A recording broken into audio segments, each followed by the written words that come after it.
My naam is Lira Schmidt. Ek is 'n laerskool wiskunde gimnasium in Wes-London. Ek lees graag vir u 'n gedeelte uit die boek uit. Net nie 'n hond nie, deur Jaco Jacobs. Dit is Wim. Hy verjaar een van die dae. Wim weet presies wat hy vir sy verjaarsdag wil hê.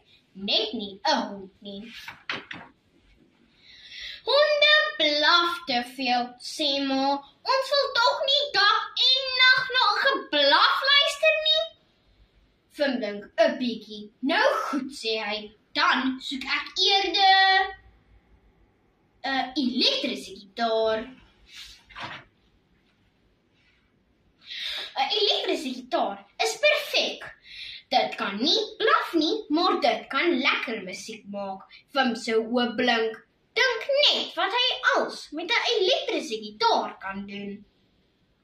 Hy kan sy eie liedjies skryf. Hy kan 'n groot konsert hou. Hy sal swart speel dat die dak lig. Kort voor lank sal hy op TV wees. Hy sal die wêreld sien. Almal sal sy handtekening wil hê. Druk sy ore toe.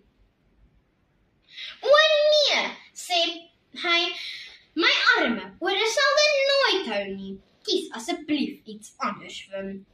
Net nie 'n hond nie. Hoekom nie, vra Wim?